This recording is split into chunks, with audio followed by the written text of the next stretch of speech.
Hold on.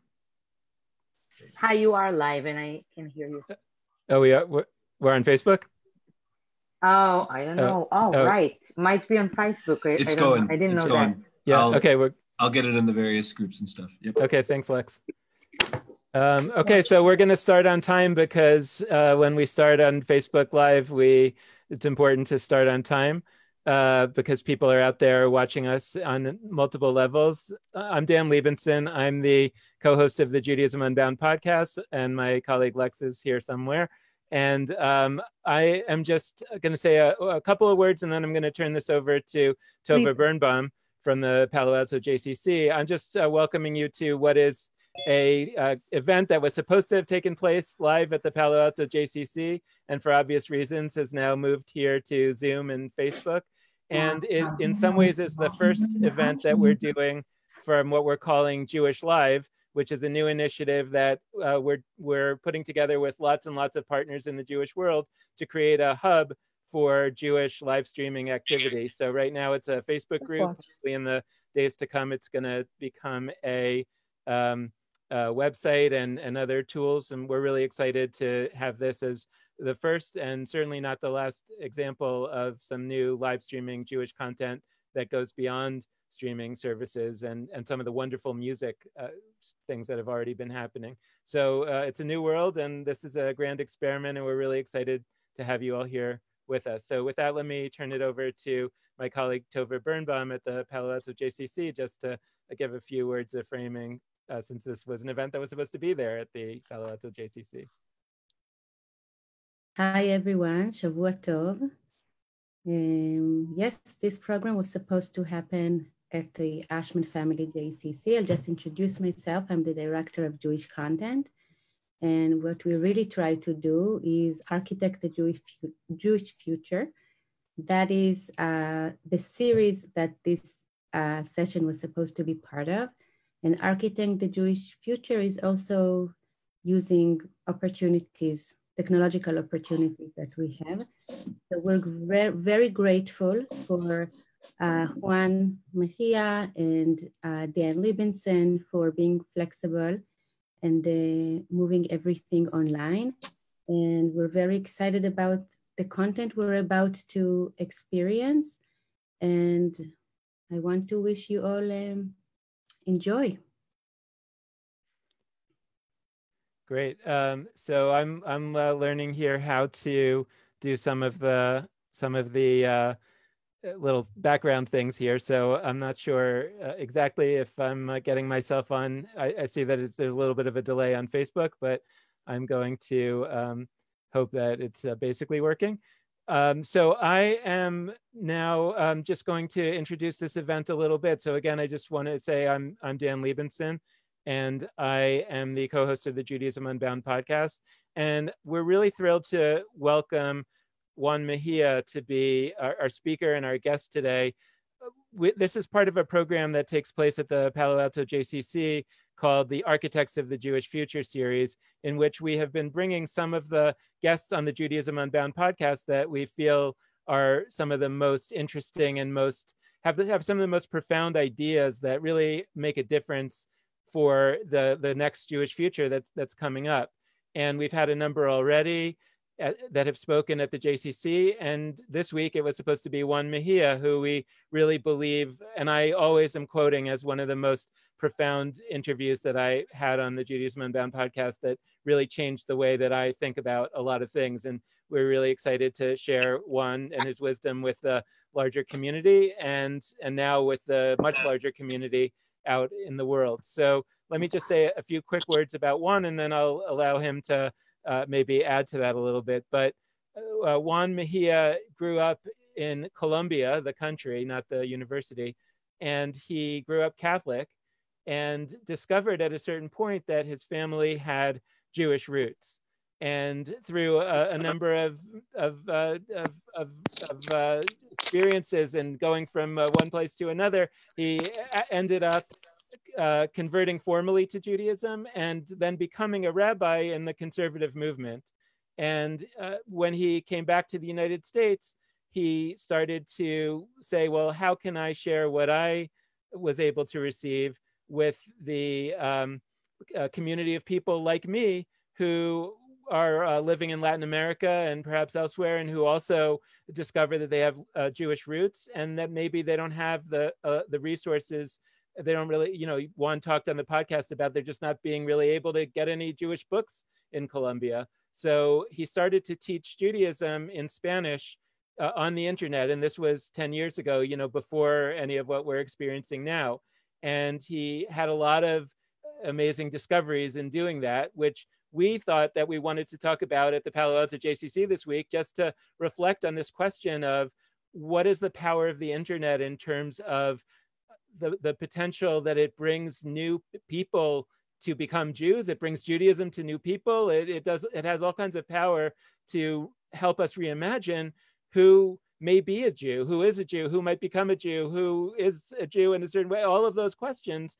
And then, of course, as this whole coronavirus situation emerged, it became obvious that not only was that topic timely in and of itself, but that there's obviously a much greater span of things that we might be able to learn from somebody who has been a digital rabbi for the last decade and has a lot of experience. Even before we started and had you all coming on, he was giving us some tips about how to manage the chat room properly. So the last thing that I'm going to say before turning it over to Juan is that if and when you have questions, please put them in the chat. If you don't know how to do that, in the bottom of your Zoom window, if you hover over it with your mouse, there's a bunch of little icons, and one of them looks like a speech bubble, and it says chat. And if you click on that, a little window will open to the side of your screen, and at the bottom there's a place where you can type your question, and then when you press return, it'll go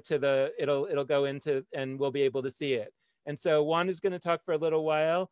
I'm going to engage Juan in a few questions and a little bit of discussion for a little while, and then we're going to save a chunk of time at the end for the questions from you all. The one thing that Juan was explaining to us, that it's very hard on a group chat like this to really do it so that people can be unmuted and ask their question in their own voice. So we're going to ask you to have all the questions typed in, and then Tova and Zoe, who are both from the Palo Alto JCC, they're going to read the questions when it comes to that time. So with that, let me turn it over to Juan, who both to give us a little bit of framing, but also maybe some any kind of tech advice that you have here, because I'm not sure that I got it all. Thanks, Dan. Thanks, Tova. Thank you to everybody listening. And I hope that everybody's doing well and keeping hydrated and disinfected, and the kids are sane, and you're not going too crazy in these days that are strange, but also very blessed. Thank you so much for having me. I will add one technical note. If Lex can get the questions from our Facebook audience, because we are not seeing, yes, this is being mirrored in Facebook. So if you can, if there's some recurrent themes, then you can, and then the Facebook folks can benefit. So thank you, Dan, for your very generous introduction. I'm just gonna tell what I do for a living, and I wear many kippot and many hats. I am by day a Jewish education director. It's not the sexiest profession, but certainly needed. But as you said, I became a rabbi. 10 years ago I was ordained, but I started doing this work about 13 years ago because I realized a need. I was coming from Latin America, and I developed an interest in Judaism, and there was really no resources that spoke to my experience or spoke to my language. And as we spoke a little bit in the podcast, America, for all of its that we say, oh, we're a tiny minority within America, but America speaks Jewish. In Oklahoma, I can tell people that I'm schlepping, and they understand what that is. There is this this layer in the culture that is infused with the Jewish experience. Latin America, some exceptions like Argentina, is not. That's not the case. So Jews are not visible. Jews are another issue of housekeeping, please.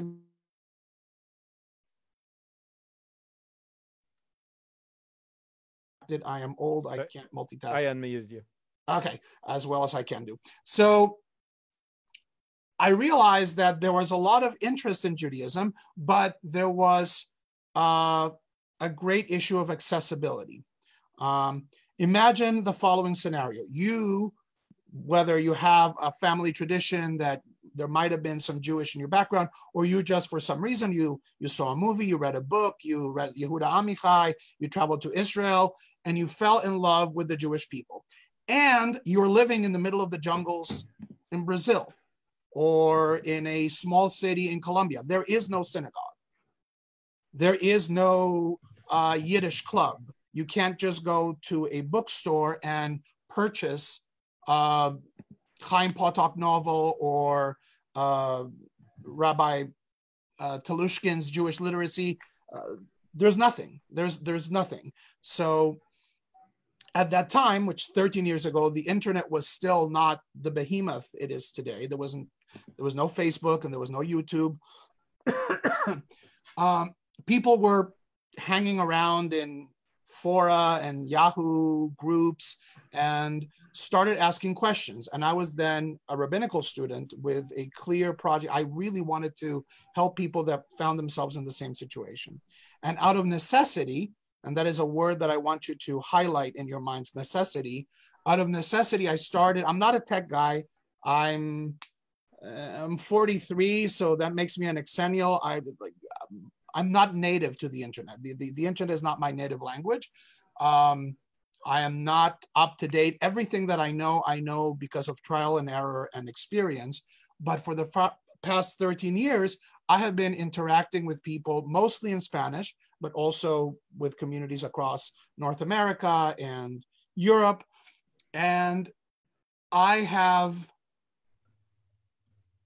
by experience and necessity, developed an ample repertoire of spiritual tools to work online. And in the beginning, this was not well received. Like for the first 8 years of my career, being a virtual rabbi was a bad word. Oh, you study on the internet, you study online. That's not real. Not long ago, rabbinical schools and seminaries and places of higher Jewish learning would say, oh, we don't do the online thing because the online thing is less than, and it's uncontrolled, and it's too, we like our big buildings with our marble columns and our big endowments and our board of trustees, and that's the way things have always been. But in the past couple of years, there's been this tectonic shift, and I think right now with this juncture of the coronavirus, nothing is ever going to be the same. Virtual rabbi is not going to be a stigma. Everybody's going to have to be a virtual rabbi. Every rabbinical school is currently, that is open and functioning with the exception of some ultra-Orthodox yeshivot in Israel, are now virtual. If they're open, they're holding classes online. And in this, some movements have been doing this for longer, and some are treading water because, oh my God, I don't know how to do this. I don't know how to handle the platforms, and the platforms are overwhelmed. So we need to just breathe first and realize that nothing is ever going to be the same. This coming weeks, this coming month of isolation, however long this is going to take, is going to fundamentally change the way we do Jewish. And it is going to put it in a platform that is going to serve people not only very differently, but this is kind of like my area of expertise. It's going to start serving people that were not being served before. Was that?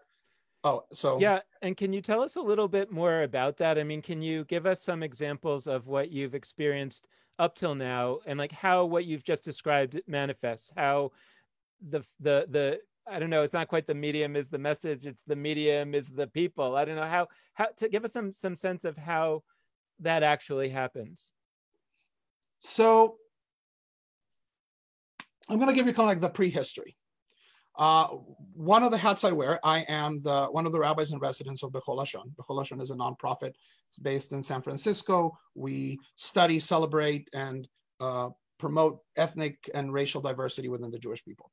And 12 years ago, I would go to our think tanks and I would be interacting with people in Africa and people in Latin America and in Europe that all had this strong Jewish history, right? They had, maybe because of ancestry or issues of lost tribes, but it was all very disconnected. It was all very disjointed. I'm Jewish, but what does that mean? I don't know. There's no resources, right? If there's no Jewish books in Bogota, Colombia, which is a city of 8 million people, middle of the Ghanaian or the Nigerian bush is going to be even harder. So what has happened, on the one hand, with things like Sefaria, just the existence of Sefaria.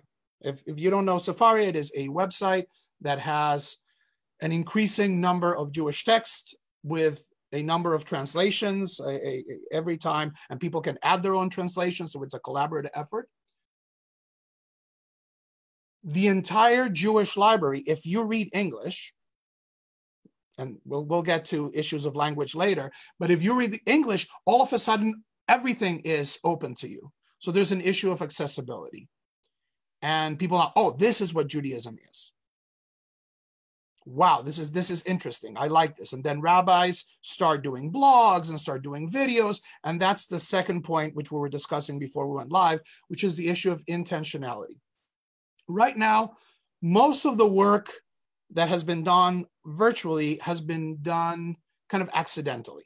And I'll give you the example. I'm a rabbi in a synagogue, whatever, in suburban Phila, Jersey, right? I'm a rabbi in Phila, Jersey. And my folks say, oh, young rabbis are writing blogs. So I open a blog on Blogspot and I put my sermon on the thing. And for the most part, that serves the community. Like nobody's going to, like, there's looking for my name as the rabbi of the suburban synagogue in Phila, Jersey to find, like, what does the rabbi of my synagogue have to say? It's more accessible to my folks. But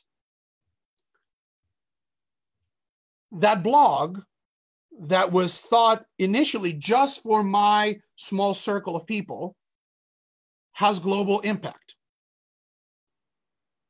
And that is what has been happening, right? People in Latin America, if they read English, oh, I found this great website, or I love these stream services from this congregation in Minnesota or this congregation in Boston. And that, like, whenever I hear Jewish prayer, it moves something in me. So it is accidental. People are finding these entry points because Jews are creating material pretty much for their brick and mortar congregations, kind of like as an amplifying echo of their brick and mortar congregations, of already the institutions that exist. But what I have been seeing, especially coming from younger rabbis, and right now with this crisis or with this opportunity, it's really going to come to the fore, is the issue of intentionality. What happens if I start making videos that are not designed for my suburban synagogue in Pencil, Jersey, but rather if I'm talking to everyone, right? And I know it's a trite and it's an uncomfortable comparison, but if Judaism is our product, whether it's religion in a traditional sense or wisdom or ways of living, and this is what we're selling, I think we have an amazing product. What we've had is a crisis of marketing. Why? Because we're a small people. We're a persecuted people. We've had a rough history and there's anti-Semitism. And also, let's say you're in Oklahoma. The synagogues are in the big city. If you're in the Panhandle, if you're in the border with Texas, it's 3 hours schlep in a car. It's complicated. But once you start saying, my Torah is, I'm teaching it to whoever is out there, and I put that intentionality, that is going to expand the community that I'm reaching. Yeah. Oh, go ahead. No. I was thinking when we were talking earlier before we went live, and we were sort of thinking about all this, and you were describing some of what you're talking about now. I wrote down in my notes passive versus active proselytization, right? Because one of the principles of Judaism, for the last 2,000 years has been we don't proselytize, and like every Jew knows that. And that means we don't actively proselytize. We don't go out seeking people to become Jewish. But it's always been the case that if somebody who's not Jewish wants to come into a synagogue, of course they're welcome. And of course they're, if they say, I want to learn, of course somebody will say, of course I'm happy to teach you. And so there's always been what I'm calling sort of passive proselytization, in the sense that you could just show up and say, I want to learn. But once you put this stuff just into the air, and it doesn't require you to live in Pencil, Jersey, for example. It doesn't require you to know where the synagogue is. It doesn't require you to do anything other than sit in your living room and turn on a computer. Then the question of whether you find an interest in Judaism or not, even just thinking about sort of random chance, the random chance has grown larger that somebody is going to run into this stuff and say, oh, I actually like this. And I often, when I talk about you, I often describe what you have done in Latin America. And I say, well, what's going to be when there's a Juan Mejia of China? Because there are so many people there that even if just a tiny fraction of people just accidentally stumbled over this and said, I want to be Jewish, that's probably a larger number than the number of Jews that there currently are. So I'm curious if you could tell us a little bit more about how, what has happened, both, when you started to do this and you were really targeting this to people who had Jewish backgrounds, from the Inquisition, but then, people started to contact you and say, well, I don't have a Jewish background, but I've just run into your material and I want to become Jewish. And I know that you initially struggled with how to respond to that. And when we talked, it was 2-3 years ago. And I'm wondering sort of where you're at these days on that whole question. So I have great faith in the power of our product, and let's sit with the discomfort of this metaphor. And it is not just because I'm a rabbi and I live from this and I chose it from not having grown up with it, but also as a student of history. Whenever our product, call it Torah, call it Judaism, has aligned itself with information technology, there's been a widening of the definition of community. And I'll give you 2 examples. When the Torah was translated into Greek, it was done to serve the letter of Aristeas, like, oh, it was the king wanted to get the wisdom. It was probably done by the Jews of Alexandria, who no longer spoke Hebrew, and said, I want a Torah that speaks to me in my language, which is Greek. So let's get it translated, a nice translation. And once that book was done, that book didn't stay there.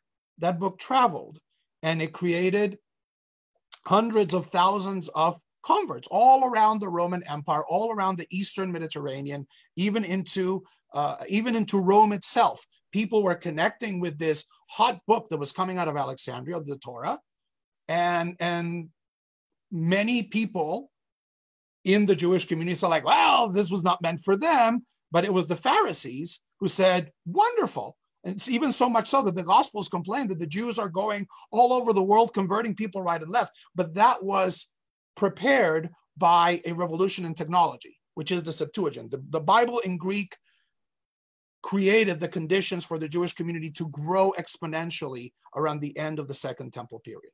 Then the printing press. The printing press made, for example, every Jewish community had a rabbi, and every rabbi made their own decisions. There was incredible autonomy and regional power for the rabbis. Then the printing press is invented, and what is the first great book of halacha that is printed is the Shulchan Aruch. And it's not only is the Shulchan Aruch with the glosses of the Ashkenazi Meir Isserles, of the Ramah. So it was a book that had universal appeal, and all of a sudden, what do we have? We have the Jewish community following the halacha. What's the halacha? It's what's written in the Shulchan Aruch. And then when you have Jewish Bibles and Jewish books of thought being printed, again, it broadens the community. There were groups in the Balkans, in Russia, that adopted Judaism, the Subotniki, the Sabbatarians, all around. People fell in love once they had access to our product of our wisdom, our Torah. People fell in love. And where we have, I think, the thing that has always been our Achilles heel is that, great, we spread this wisdom reaches the four corners of the world, people fall in love, but we are not able to include people in the community. Like the reach of our Torah and the reach of our community, there is a disparity, there's an asymmetry. And there's this really sad story. There's this group in the Balkans called the Sabbatarians. They observed Judaism, a very strange, kind of like unique form of Judaism. They died in the camps with the Jews, but neither community matched each other. Like the Sabbatarians were never included into the Jewish community because there was this disconnect in community. And this revolution here, and here is where I think the gears of history are moving very, very accelerated. Right now, we are defining community as part of the message. This is a community. This is a community. Like live streaming a minyan is creating a Jewish community. Now, what you say about passive proselytization, it is, I think, one of the great glories of North American Judaism, that most American synagogues, and we see it here in Oklahoma, and I've experienced it in New York, and I experience it wherever I go to speak, people always say, we are very welcoming. Whether that's true, some places are better welcoming than others, but the notion, yes, it's passive. We are not knocking at your door, we're not selling you pamphlets, but if you show up and you say, I really dig what you guys are doing, and then there's the hoops that we make you jump or whatever, and different movements of different hoops, and then you're part of us. But that is not a universal principle. Europe, Latin America, Africa, like I think there's three different models. Israel, it's a model into itself because the entire country is the Jewish community, and there are many secular aspects that replace religion. I think the American model is particularly pure. I am a defender. I'm a Colombian. I'm a naturalized American citizen, and I go to little boring suburban synagogues in Pencil, Jersey, and I tell them what you have is beautiful. The fact that a person can come off the street and after 1 or 2 years, you are part of the community, and it's something that happens here, and it happens really well. Then there's the South American European model, and there's undeniable security concerns.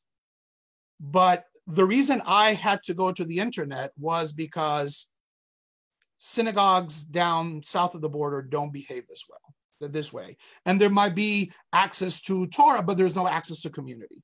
Why? Because communities are afraid, there's violence and crime, and also something that synagogues in the South and the Midwest struggle with.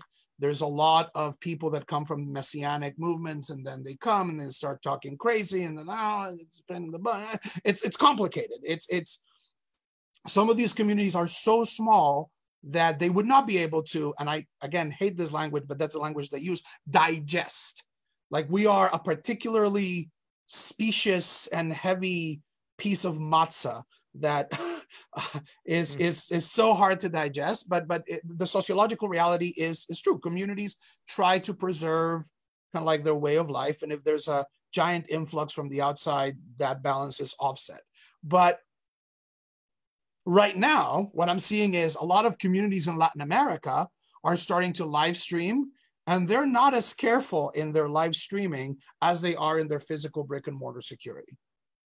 And what this is going to, I'm telling my students and the people that follow me online, I say, take advantage of this opportunity, because right now, out of necessity, synagogues that speak your language that usually are far more closed or far more restrictive are opening their doors and saying, like, this is what we do, and these are our services, and this is what a Pesach Seder looks like.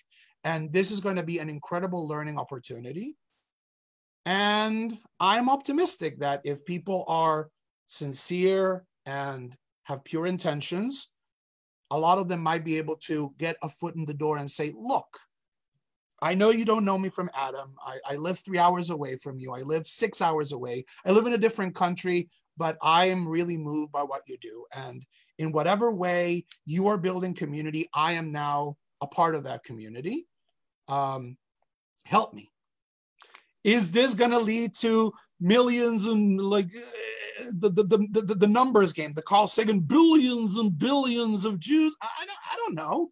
But certainly, if this is the new normal, we need to see the edges of this horizon just got bigger. And that was in my own experience. In the beginning, I was very I was focused, I'm serving the descendants of the Inquisition. And I had like this very big emotional load of responsibility for my ancestors. And then I realized that this was bigger than just the people with the right boxes and genetics or family history, because I was coming in contact with people who did not have knowingly Jewish backgrounds, but they were excited. And what I told them, and I still, it's one of my catchphrases, it doesn't fit in the bumper sticker very well, but it says, I don't care who your grandparents are, I care who your grandchildren will be. Because I do believe in the power of the message, and I do believe in the quality of our product. And so like, it's wonderful to raise kids with these tools. Why wouldn't you want to have a kid who can recite the 4 questions and has that feeling of like, my ancestors were slaves. I am not coming into this world in a position of privilege. I'm coming from a position of history and memory and gratefulness and also empathy with those who are left outside. Well, like, why wouldn't I want my kid? Even if it's not like, but that's the beauty of conversion, right? That's the wonder of conversion. It's a pele, it's a miracle. It's a wonder that you take a person maybe without any genetic connection, and all of a sudden he can say, I am Ben Avraham Avinu. I am the son of Abraham, my father. Just a note for people who might not, when people convert to Judaism, they take a Hebrew name, says, I am the son of Abraham, the patriarch Abraham from the Bible. So now I'm grafted into the Jewish people. So yes, the borders, not only of knowledge, but also the borders of community are going to blow up. And I think if we do it with intentionality, but also great generosity and great love for our product and for our people, this is going to be a great blessing. So I'd love to, before we open it up, I'd love to talk a little bit about this, a little bit more about this particular time which we're now living in, which is, it's really striking to me. Our podcast, I don't know how people find our podcast, and what drives them exactly to find our podcast. People have some particular need and they find it and they start listening to it. And then we start to get emails from people that say, oh, I never knew about this person, or I never knew Judaism could be like this, or but that's a relatively small number of people. It's a large number, but it's a relatively small number of people who happen to get into podcasts. Now I feel like we're in this situation where literally everybody in the entire country and maybe the entire world is going to find themselves in a form of isolation or semi-isolation that they've just never experienced before. And it's obvious that a lot of people are looking to the internet to at least try to figure out how to solve that problem to some extent. And what I found just in the one weekend, the first weekend of this, where we've been sharing live streaming services on our Facebook group, that there's another thing that's happening, which is people are watching some of these synagogue services or some of these prayer services from organizations like Romamu in New York and Lab Shul in New York and Mishkan in Chicago and Ikar in Los Angeles, which are some of these organizations that have been really well known in a certain segment of the Jewish community for quite a while now. But all of a sudden, these people who are living all over the place and sort of never really heard of those organizations, not only are they now hearing of the organization, but they've actually been able to experience their services. And we're starting to get emails saying that was the most beautiful service I've ever seen in my entire life. Like, actually, now I finally understand how services might be something that I might want to do, but I never found that in my local synagogue. And I guess I'm wondering if you can sort of think share a little bit about how you're thinking about, it's not even the question of that proselytization, active or passive, it's actually even a question of within the Jewish community itself, that there are people who are now all of a sudden going to start discovering elements of Judaism that they might not have been able to discover before. And I guess I'm wondering, maybe by analogy, what do you think is going to happen, or what do you suggest for both the people and the providers of Jewish experiences that are out there, how to best kind of take note of this new reality and make lemonade out of the lemons? So when we were discussing what name to give this and to the presentation in Palo Alto, I really love the image of the virtual, digital shtetl, the digital shtetl. Now, a shtetl, for those who don't speak Yiddish, is a small Jewish community in Eastern Europe. It's a handful of people. It's a handful of people. And I think because of politics and because of generational shifts, we are more and more living in shtetls, whether it is like the core of the people we work and our family and our interest groups. And there's not a lot of meta narratives of big overarching communal structures, like people are not joining the Shriners but rather they want more boutique, more smaller communities. So that is, we're all now living in shtetls. But the wonderful thing about shtetls, and also it happened in Morocco, in the Melas and the Juderias in Spain, is even if you had a small community, those communities were not fully isolated. They had contacts with the big cities. So in the shtetls of Eastern Europe, especially if they're Hasidic shtetls, the men, it was unfortunately not egalitarian, the men every once in a while for holidays would do pilgrimages to see the Rebbe, to go to the places, to the big places, and get infused with spirit and Torah and advice and connections with other like-minded people, and then they would return back to their shtetls. So I think that as we're living through this, what we should keep in mind is we now realized that when we put things online and when we digitalize the shtetl, we're opening ourselves to new people, whether they're Jewish or not Jewish. Ideas start flowing more freely. And at the end of the day, the question is this a paradigm shift or is this a Band-Aid? Right? If in a month when everybody, we are on the other side of the curve and the cases are diminishing, are we just going back to business as usual? And my answer is no. Why would we? Why would we? We've discovered those people that discovered the great services of all of these amazing Jewish communities. They're going to expect, like, I want to keep doing this. And people who started learning Daf Yomi, or who started listening to this particular rabbi, whether it's the big names and the big superstars of the Jewish world, or, you know what, this guy out in Chicago, or this rabbi in Iowa City, they have this Torah that really speaks to me, even though I'm in Alaska. Right? So my invitation is, when the storm subsides and you start getting those emails from Alaska saying, I just fell in love with what you do. How can I be a part? We cannot go back to the mentality of, well, our building is the 4 cubits of our brick and mortar institution, because that's suicide. And I'm talking here from a purely as an older, graying exennial. We might just have discovered the thing that is going to tie. The millennials are leaving, right? We just found a way in which millennials and exennials and boomers we can all share a Judaism. And it's going to be different. Like the places that millennials or Generation Z are interested are not going to be the same boomer places. But now at least we're more interconnected.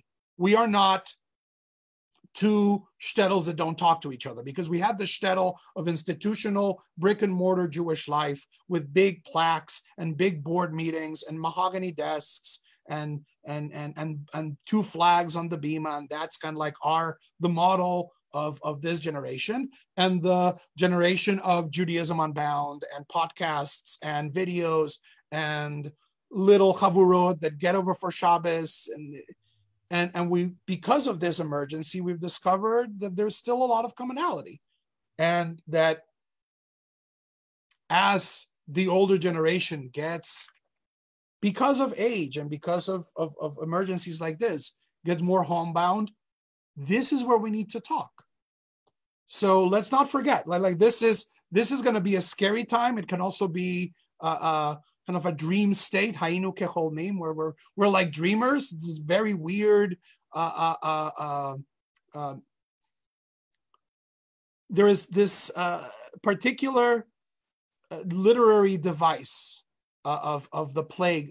There's this beautiful Italian book called the Decameron, written by Giovanni Boccaccio, and it's these guys flee Florence and seclude themselves in a farm for 10 days, and or 10 weeks, and they tell stories, and they're very racy and like Renaissance. They're a lot of fun. This is our Decameron. We are isolated. We're fleeing the plague. We're creating these communities of strange bedfellows, because that's part of the Decameron. You have like the friar and the decadent, and all of a sudden we are all sharing these spaces, and so far we're sharing them very nicely. Day 3, guys, we're doing good.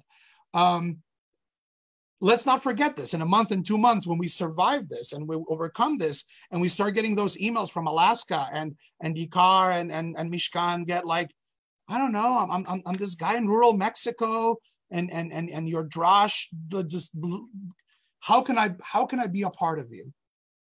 Now, I'm not going to make a decision. Is that person Jewish? That's not my interest is not in making. I'm not in the numbers game, whether there's 15 million, 30 million, but if people are living according to our values and they're in relationship with us, it's good for us, it's good for them, and it's good for the world. At so many levels. We can speak at the level of just meeting of the minds, and we have this beautiful wisdom and people are learning it. Isn't that amazing? To the level of less anti-Semites. Like, is it good for the Jews? It's great for the Jews. If people in Mexico are connecting with synagogues in Canada or in Boston or in Chicago or with their synagogue down the street that in the past might not have been so nice to them because we don't know who you are, where you're coming from. But all of a sudden there is more kinship because you've let me in your door. You've let me in your living room. I'm here in your living room, and you're in my office, and we're all together, and I can see people's faces that I don't know. But I feel this kinship, and it's this shared humanity. We were talking before. It's so weird that this is the first truly global event that we experience. Probably the moon landing is the other one, but like 9/11 was global, but it was negative and it affected like America more than other people. But here, everybody is going through the same thing. Everybody's running out of toilet paper. Everybody's afraid for their older relatives and their kids, and we're practicing isolation. The entire human race is going through this. And this is a beautiful thing. And look, I've been walking my kids. Some people walk their dogs. I walk my kids. They go crazy. So I walk around the neighborhood, and people are out walking their dogs or walking their kids. And these are strangers. And there's like, hi. And there's this level of like, I know what you're going through. Like, yeah, you're walking your kids. I'm walking my kids. So this is writ large. I think like the Jewish and everybody, this is not just Jews. Everybody, every wisdom community, every community of faith, every community that starts investing in these ways of connection is going to win, because it's going to create connections between people that were not there before. And our product, and I'll finish with this, is a powerful tool for good living. As there's many other fantastic tools, like yoga is great and many health benefits. Shabbat is great, and our way of praying is great, and Talmudic wisdom is great, and these exercises that we do and our communal structures are great. So now we're sharing them, and I think it's going to be very good for us, very good for the world. And with that, I think I'm done. Great. Well, I want to sort of, so a couple of people, there are a couple of questions. I want to encourage folks who are listening who have questions to either put them in the chat of Zoom here, or to put them in the chat of the Facebook stream, and Lex will pick those up. And I'll have Zoe and Tova and Lex ask those questions. I just want to remark, I don't think this is a question, but while people are typing their questions, I was just thinking today, you know, it's a month or so before Passover, so it's a little early to be thinking about this, but I've really been thinking about the 10th plague and the way in which the angel of death is passing through, you know, on the plague of the firstborn, and the Jews all hunker down in their homes, hoping that the plague will pass over their homes, and you know, they're going to wait it out. And what's different to me, it feels like, between that story and this story, is that in that story, you imagine these people that are utterly alone and are afraid and are just hoping that that plague is going to pass over. And then after that plague, they can come together, hopefully, and become a people. But I think that what you're describing and what we're starting to see is that it's actually during the plague that, because of the internet, that is potentially enabling the coming together of a people in a situation like that. And I think it bears some thinking, because I think something really profound and really quite mythic is happening there.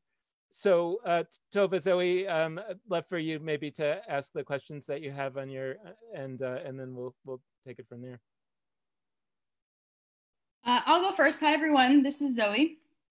Juan, I wanted you to perhaps maybe tell us about a specific example from the work you've been doing about ways that you've seen how expanding the Jewish community, or what you think who counts as a Jew, and expanding those rules has made Judaism more beautiful in your experience. So this is an easy question. I have this question at the when I started working with communities in Latin America, they were in the beginning very adamant that they were Sephardic, because their ancestors were Sephardic. We came out of Spain. It's Sephardic, Sephardic, Sephardic. If it's not Sephardic, it's terrible. We need to be super Sephardic. That is wonderful. Know where you're coming from. But as these communities mature and grow, and Judaism becomes a part of who they are and the rhythm of life, then their being kind of affects it and molds it and shapes it. So in my communities in the Caribbean, for example, they have Jewish music that is unlike any other. Why? Because it's Caribbean music. It's vallenato and it's son, and they're putting all of this musical Caribbean heritage at the service of Judaism. And in the beginning, to them, it felt really inauthentic. It said, like, is this respectful? Like, should we be singing the Adon Olam with these tunes? And I had to keep beating them over the head. It's not only respectful, it is the way things have always done. Like, how do you think Moroccan Jewish music, which is like North African Jewish music, came to be? Or like klezmer, like many of the nigunim of the Hasidim that today are like, oh my God, it's so ancient and so holy. They were stolen from the Napoleon's army. Or when Lewandowski wrote the Aleinu, like the Aleinu from Jersey and everywhere, people were incensed. Oh my God, this is a waltz. You're putting the Aleinu to a waltz. What's the world coming to? And then now today the Aleinu is the Aleinu. It's the Aleinu. So my communities are creating. You now are Jewish, and you've been Jewish for a while. My communities have been going on for almost a decade, some of them. It's natural that you who are Caribbean, you who have Carnaval and who have this in your blood and you're hearing it every day, that you're going to want to express Judaism in this. And I think it's rich. And I brought, like, whenever I speak in communities, I bring the music, and that is what clutches people. Like, oh, you've been talking and moving your hands for like an hour and a half and I didn't get it. And now I get it because this is Adon Olam and I recognize the tunes, but it's different and it's new and it's amazing. And in 100 years, it's going to be, oh, it's the Adon Olam. It's the way we've always done it. So just from the aesthetics or the Sidarim in Guatemala, there's this amazing community in Guatemala City, and they have this contest every year of who can make the most Guatemalan charoset. So it has papaya and chili and like all crazy things that you would never find in your bubby's charoset, but it's their charoset because that's what they eat. And what I would say is this is no less authentic than the apples and manischewitz and nuts that my wife, who's of Polish ancestry, serves at her table, or the recipe of the Rambam that's in the Mishnah Torah that has like almonds and vinegar and wine. None is, perhaps some are older, but Jews are going to Jew with whatever they have around. Jew is a verb, and in a good way, so I'm Jewing in Latin America. I'm Jewing with what I got, with papayas and vallenato and so on. And it's going to create a Judaism that's beautiful, the same way the African Judaism is beautiful, and it might inspire us. It's like the first Shabbaton I did in Colombia. I had just come from a Shabbaton with Rabbi Gershon Zizomo. It was a Bechol Lashon Shabbaton. I was so inspired. Rabbi Gershon Zizomo was the chief rabbi of Uganda. He's the leader of the Abba Yudaya congregation. And he taught me this beautiful Shema Israel. And then I went, and it was Shabbat, and I taught them the Shema Israel, and they were crying. So like, oh my God, this is so beautiful. Where is this from? This is from Africa. They said, oh, this must be like the Sephardic tune that we were singing on our way out of Spain. Like, no. This was written 10 years ago in Africa. And now the challenge is that in Africa, in 10 years, they're singing your songs, because now everything gets accelerated. And this music is on YouTube, and you can listen to it, and you can steal it, borrow it. It's so yes, that I have a good answer, not a short answer, but a good one. So we have another question from Rabbi Usaid Valencia from the Los Gatos JCC.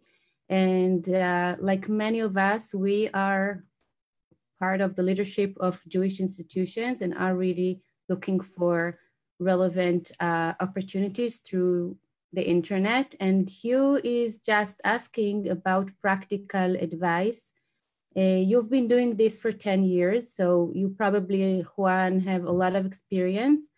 If you can just give us a few tips of what kind of activities can be done online, what platform, things that you learned as doing that. And I think that as a last question would be the perfect thing to end with. No, okay. Juan, can I just add one piece to that question, which is just because I'm hearing a lot of questions, particularly from Jewish professionals and rabbis, to what extent can we use, how do we use these tools for sort of providing experiences for people, services, this kind of thing, versus the pastoral dimension? How do we take care of people? Are we able to take care of people through the internet? So this is what works for me. I have two levels of my work. One level is the educational level.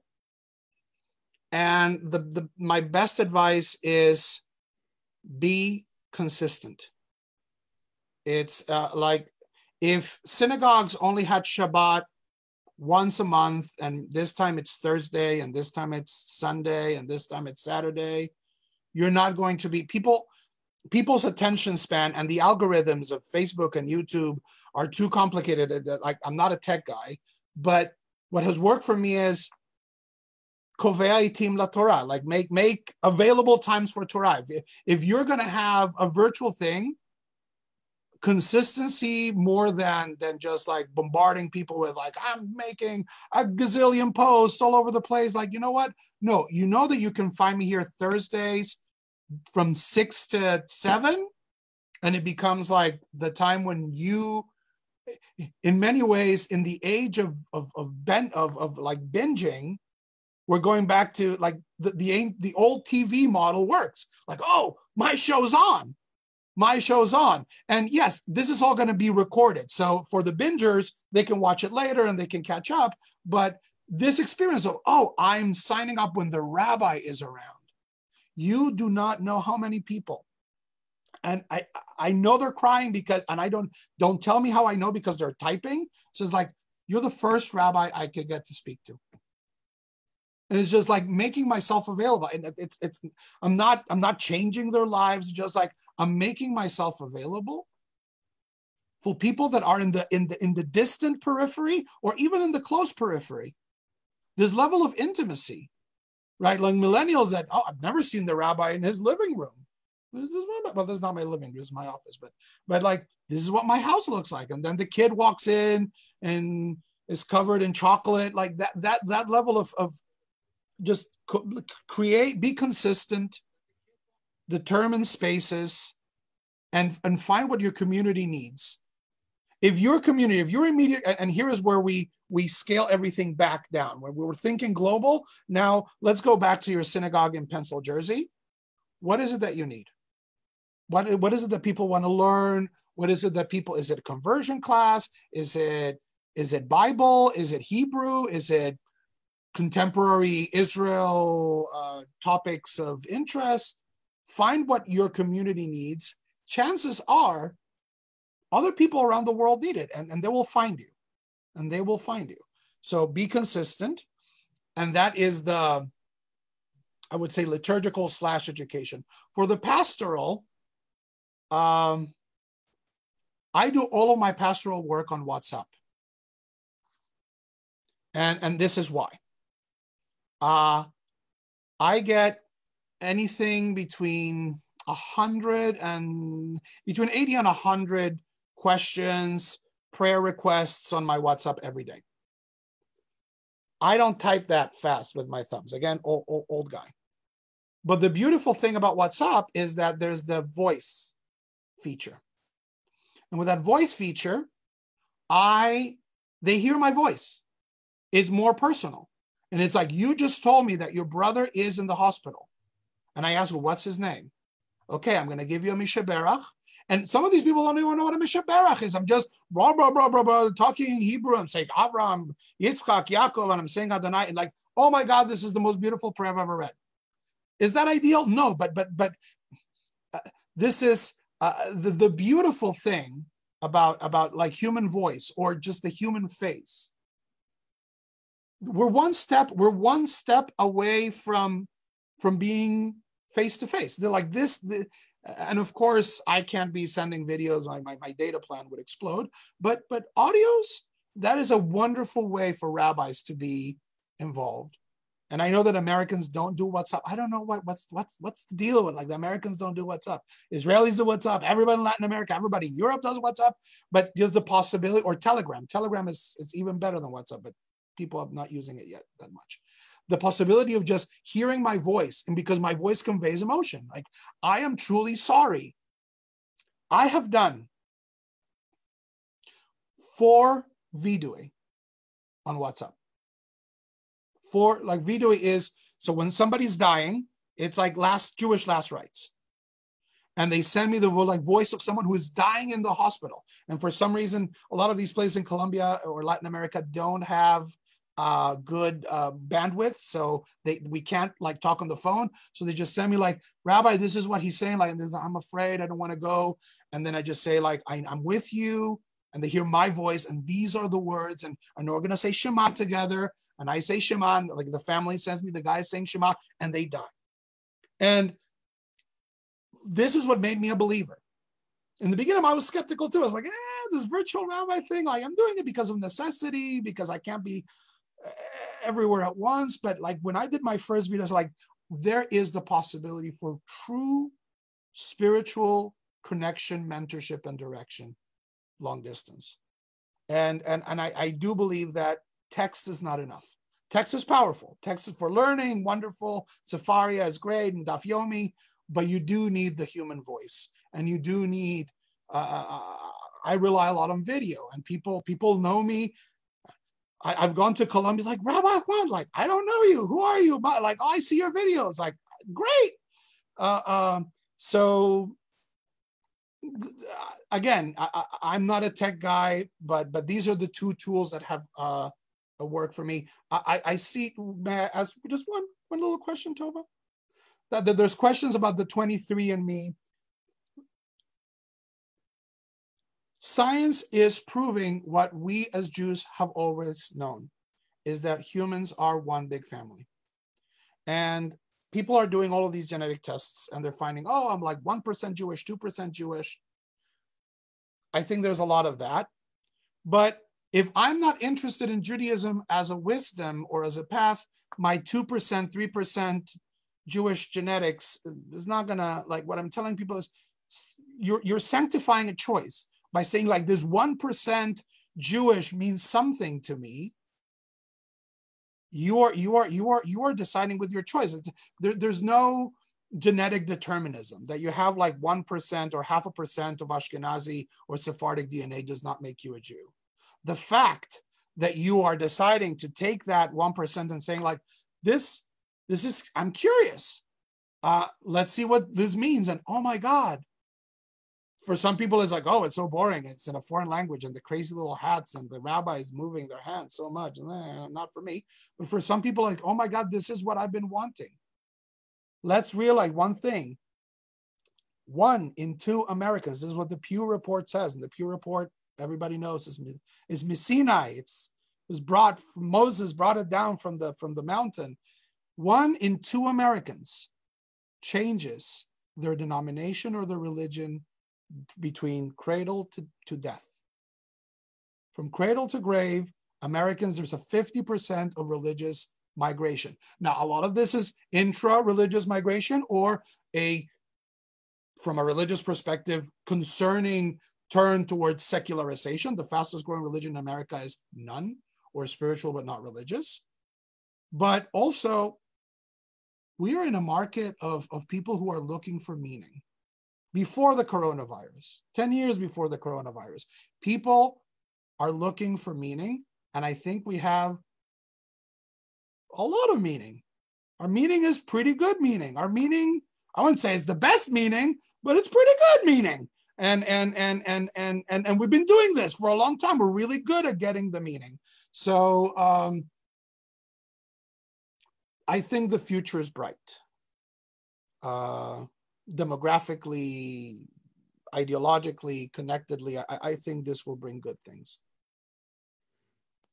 It's pretty good. Okay, so one, before we end, 2 things, both of them may be putting you on the spot slightly. One is that there's a question from the Facebook, from our Facebook stream, whether you could share those Guatemalan charoset recipes.